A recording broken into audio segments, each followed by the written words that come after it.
Hey guys, I'm Daniel from Consider Tech. Today we're going to be talking about the WWDC 2021 conference, I guess. Basically just all the OSs that came out and stuff like that in that event. So let's get into it.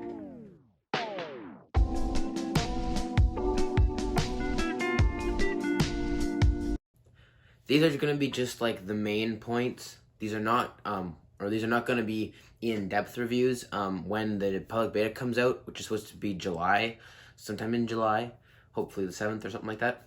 Then I will do an in-depth review and actually tell you all about everything. But for now, this is just going to be the announcements that happened and all that stuff. So to start, we're going to talk about iOS. iOS adds Share Play, which means you can watch movies, TV shows, music, listen to music, not watch music, all on a FaceTime call. It also means that Android can now be using the FaceTime call with a new feature that gives you links, kind of like Google Meets does and a bunch of other video apps, kind of like Zoom. You can actually add a link that goes into your calendar, or you can email it or whatever not. And then that's how Android people can use it. I don't know if Android people can use the Share Play stuff and all that. I really don't know. But as it sounds right now, at least they have FaceTime. There is a new notification section with something called Notification Summary, which you can put in your phone when you want the summary to happen. So you can make it in the morning when you wake up, or just before you go to bed, or at your lunchtime, whatever it is. You can set that time and it will give you a notification summary, not showing you everything that you have in the notifications, but just doing a summary of what happened, basically the most important stuff that you have. Adding on to the notification stuff.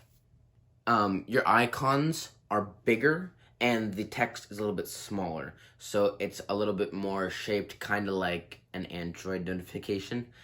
So your line of notifications are going to look a lot more cleaner, and you're not going to have just small and big and small and big, and your stuff's going to be cut off. You're just going to have an icon, a little bit of text, and then you click onto it to see your whole text. It's going to be super clean. I think we're going to all like that. Most apps like news, photos, music all have this new shared with you, which it looks at your text and shows you what people have shared to you. So if someone, say, shares a news article to you from the news app, then it will automatically be in that shared to you part of the app, instead of you having to go to texts and everything every single time. Spotlight search now supports photos, which is also talking about this something called live text, which means your photos can read text and animals and plants, stuff like that, and it can read it on the photo and then render it back. And that's how the spotlight search works, is if you look up dog, it will look for every dog that is in your photos. This seems to me very similar to Google Lens, which is on Android devices. So it's good that Apple brought it here, and it's super welcome. Another thing for the FaceTime part is the spatial audio is now on FaceTime, which I don't know how it's going to work. Again, like I said, in-depth review when when the public beta comes out. I'll make an in-depth review on this stuff, but I have no clue how it's going to work. There's also some mic tricks where it will pick up the background and you kind of, or it will try and focus only on your voice, which is super duper cool, and I think something that FaceTime really definitely needs. Drag and drop, which has been on the iPad and the Mac and all that for quite a while now, is on the iPhone. And to be honest with you, I did not know we didn't have this on the iPhone. So it's super cool that it has it, and I don't know if I'm going to use it because, like I said, I didn't even know we didn't have it. So it all depends on what it is. Keys and ID cards, like your driver's license, stuff like that, can all go in Wallet with your debit cards and transit cards. So now Wallet is definitely starting to be a full-on wallet that you just have to bring your phone and that's it. You don't have to bring your wallet or anything with you, which is a super cool idea, and that needs to be in every phone, not just iPhones, but it's good that iPhone seems to be the first ones to do it. There is a new Maps that has a different look. Basically, it has more of a 3D and elevation. You can see the elevation in just the normal view. I don't know what you want to call that view. So you can see elevation like mountains, valleys. You can always see cities, but now you can see mountains and all that stuff, which is super duper cool. You can also see more in depth when you're driving. You can see like actual lanes and stuff like that, and which lane you're in. I'm a little bit scared on what that is gonna do. Is that I have an iPhone 11, and it is pretty much the new GPS stuff. I mean, I could have a 12, and that would be the new one. But it is a very new GPS, and it is not that accurate that it's gonna see which lane I'm in. So I think it's just gonna be very distracting for drivers because it's not gonna be accurate. They're gonna be wanting to look at it, a bunch of stuff. I don't know if that's the good idea. Now, if that just stops and does not open on CarPlay, that's okay. I guess it's okay, because I guess like your passenger can have that. Which is okay, it's less distracting. But that's my take on that. A little bit too distracting. I don't know if I like that.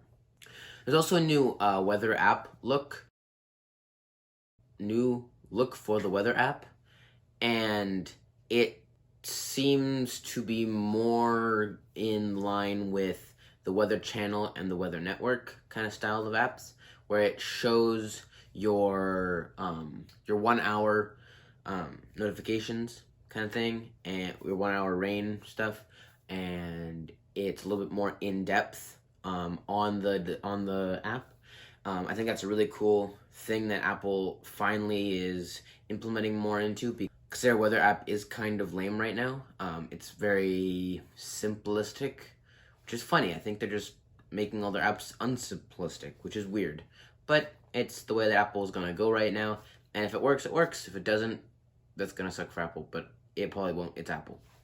Last two things are a focus mode, which just basically takes your do not disturb and kicks up a notch. Android has had this feature for a very long time, and so now we're finally getting it on Apple, and it is super cool.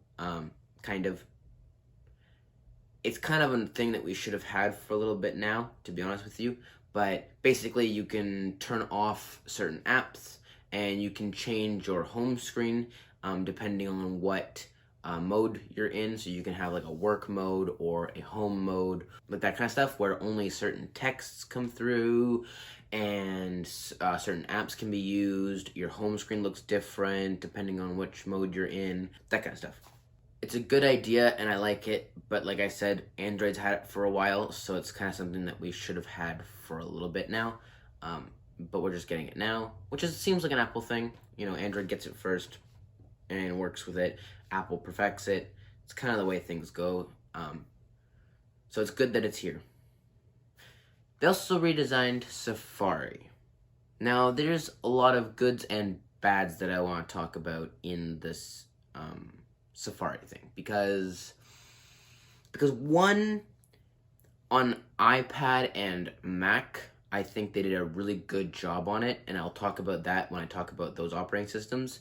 But I don't think they did a really good job on the iPhone version, and it's because of the way that it looks. The address bar is at the bottom of the screen, which I find is very strange, and I do not like it at all. I can see why they put it there. It's super easy to get to, and you can swipe to get to every tab, and you can swipe on it, which is super cool. I understand it. It's a good idea. I just don't think I'd ever use it on iPhone. On iPad and all that, it looks really good. I still use my Chrome. I'm pretty sure I'm still going to use my Chrome. But I'm going to try it and see how it is. And when I make my second video on the public beta, I will show you how I do like it or not. But as it stands right now, I do not think I like it. Now, the good parts, though. The good parts is that it has group tabs, it has extensions on iPhone, which is crazy. It has a customizable start screen, stuff like that. It is super, like, they went from the ground up and changed this app, which is good. It's good that Safari did need an upgrade. But like I said, I use Chrome, so I don't know if I'm going to be using it or not, but I will let you know in that video when the public betas come out. So now we're on to AirPods. So first of all, they have a separation alert, so more in line with your Find My. If an AirPod is out of the case, I don't know if it'll work in the case, but if it's out of the case at least, and you leave it somewhere and then you walk away up to, I don't know how many, like how far it is, but a certain distance away from your AirPods, your phone will notify you that you left your AirPods there, which is a super cool idea, and it's a good implementation of Apple ecosystem. They also added Dolby Atmos on Apple Music songs, which is available right now, which is super good, and I've already tried it, and it's insane how cool it is. Now, it's for Apple Music, so Android people can have it as well, which is really good. I'm glad Apple's doing that. It's not specific to the AirPods Pro or the AirPods Max or whatever. It's to anything. It doesn't really matter as long as it supports Dolby Atmos.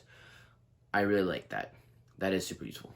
Next, they have Conversation Boost, which is kind of like hearing aids. Now, this is only on the AirPods Pro and AirPods Max because they have the noise canceling. They have, they work like a hearing aid, so you can turn it on just like turning on noise canceling, transparency. So I think it's a mode of transparency that says Conversation Boost, which it focuses on somebody's voice, that you can hear it perfectly in your earbuds, and it dims the background noise down so that you can more hear them clearly. Again, just like hearing aids, except they're just on your AirPods. I think that's going to be good for like busy streets when you don't want to take your AirPods out. But I think it's more of an accessibility thing. It had the same proximity view that AirTags have. So when you're in the Find My app, with your AirTags, you know how you could have that AR scanning thing where it said it's like 2 meters to the right and then go right and it's right there. It has the same thing for AirPods, which is going to be good for a lot of people. I don't lose my AirPods. I never have had to use Find My app on my AirPods, so I don't know if I care about this feature, but a lot of people that do lose their AirPods probably care a lot about this feature. You also have announced notifications. Yes, I said notifications. Not just calls and texts, but all of your notifications in your phone can come through to your AirPods Pro, which is a very, very good thing, and I'm super happy about that. It makes it so you honestly don't need an Apple Watch anymore, which is weird, but when your AirPods are in your ears, it just notifies you of everything. One, that can either get really, really, really annoying, or two, that can be really helpful. You can probably turn off which apps come through or not, so that's going to be good. Spatial audio is also on the Apple TV and the Mac, so that's a good feature to have. I didn't know it was actually only on iPad or iPhone until right now, so I'm happy it's there, I guess. I don't have an Apple TV or Mac, so this is not super important to me, but it is to you guys. So next is the ipadOS. Now, things that are here from iOS, okay, is focus mode is here from iOS. Share Play, shared with you, the notification stuff, all the FaceTime stuff, the new maps, the photo spotlight search, the thing called the live text that gives your photos the reading texts, animals, and stuff like that.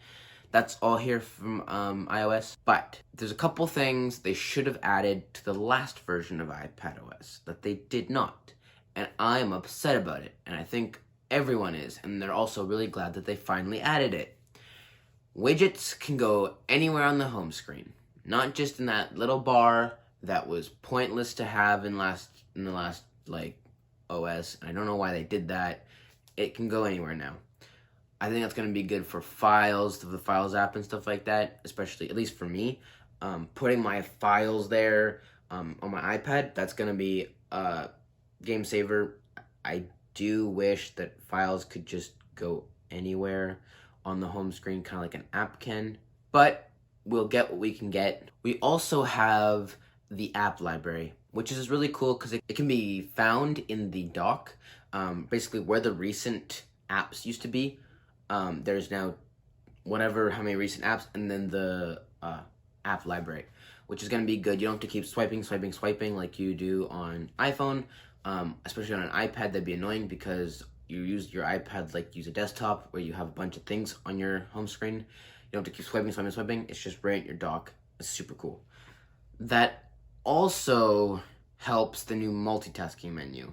There's this new multitasking menu that has 3 dots at the top of the screen. You tap the multitasking button, and it says so basically, instead of how you used to swipe up, grab an app from the dock and drag it in so that you could do slide over or split screen. Now, when you have the 3 dots, that has slide over where it comes a little bit, and you can pick anything from the home screen, which is really cool, and it is needed because you can pick anything from the home screen instead of filling up that dock. It also adds a shelf. So when you tap the 3 dots, you have a shelf, which shows all your instances of that app. Another thing that is needed, because then instead of going up and swiping a bunch of things, it's really good. You can also, from the app switcher, make split view. So you can drag and drop something from the app switcher onto a different app and it becomes split view. Really, really cool. Multitasking is becoming insane on the iPad. There's also new keyboard shortcuts. So for the things I just talked about, it also gives you a new look. Now, we haven't really seen the new look. We have on the video, you'll see the new look. It doesn't look that much different except for it being a little bit lower, and it has like categories pretty much. You can also create apps for the iPad and iPhone on iPad now with Swift. So Swift is going to be their first step on pro apps coming to the iPad, which is really cool.